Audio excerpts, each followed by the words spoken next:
মাইগ্রো farm and হ্যাচারির থেকে আপনাদেরকে সুস্বাগত। প্রথম ভিডিও এখন পর্যন্ত আমাদের এই চ্যানেলে বা আমাদের এই ইউটিউব আমাদের ফেসবুক পেজে আপনাদেরকে দেখানো হয় নাই। তো আমাদের এই ফার্মের যাত্রা শুরু হয়েছিল 11/11/2024। আমাদের ফার্মের যে বর্তমান যে অবস্থান সেটা যদি আমি দেখাই, ফলের যে ঝুড়িগুলো আছে, ফলের ঝুড়িগুলো দিয়ে আমি তৈরি করেছিলাম আমাদের এই খাঁচাটা।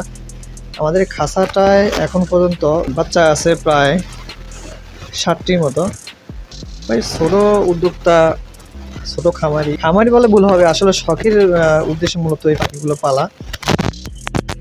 পালার আমার অনেক শখ ছিল, কিন্তু অনেক ব্যস্ততার কারণে পাখিগুলো উঠতে পারে না। এখন মোটামুটি একটু ফিরে আসে, এই জন্য অনেকটা মূলত শখের বিষয়ে শখের উদ্দেশ্যে মূলত পাখিগুলো উঠানো হয়েছে।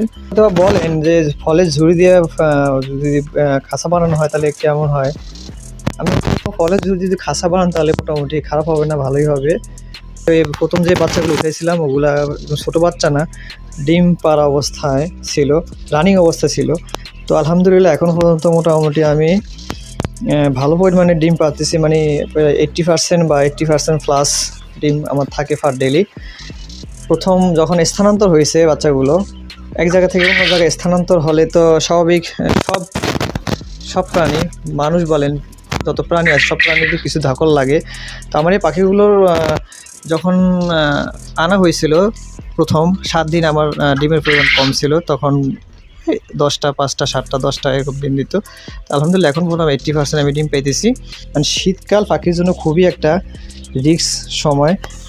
এই সময়টায় পাখি আপনার ঠান্ডা লেগে যায়, অসুস্থ হয়ে যায়। আর এই পাখির এখন পর্যন্ত তেমন কোনো আলহামদুলিল্লাহ কোনো রোগ দেখতে পাই নাই। তো সবাই দোয়া করবেন যাতে সবসময় এগুলো সুস্থ থাকে। তো মূলত এই খাঁচা তৈরি করতে আমার বেশি একটা খরচ হয় নাই। প্রপারলি যেই খরচটা হয়েছে সেটা আমি আপনাদেরকে কোনো একটা ভিডিওতে দেখিয়ে দিব, এই খাঁচা তৈরি করতে কী খরচ হয়েছে।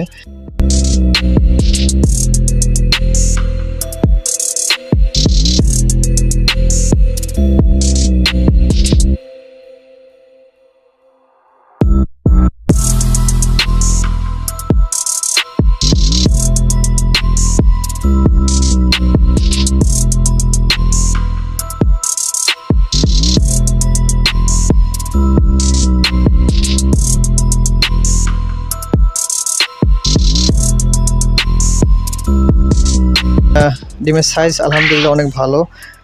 ডিমের সাইজ দেখলে আপনারা বুঝতে পারবেন, ডিমের সাইজ অনেক ভালো আলহামদুলিল্লাহ। আমার এই ফার্ম থেকে ক্ষুদ্র পরিসরে ছোটো এই ফার্ম থেকে যদি আপনারা পাখি অথবা ডিম সংগ্রহ করতে চান তো অবশ্যই আমার হোয়াটসঅ্যাপে এবং মেসেঞ্জারে যোগাযোগ করবেন। যারা ফেসবুক পেজ থেকে দেখবেন তারা অবশ্যই মেসেঞ্জার এবং হোয়াটসঅ্যাপে যোগাযোগ করবেন। আর যারা ইউটিউব চ্যানেল থেকে দেখবেন তারা অবশ্যই কমেন্ট করবেন, ওই কমেন্টে রিপ্লাই দেওয়া হবে এবং সেই অনুযায়ী আপনাদের সাথে যোগাযোগ করা হবে।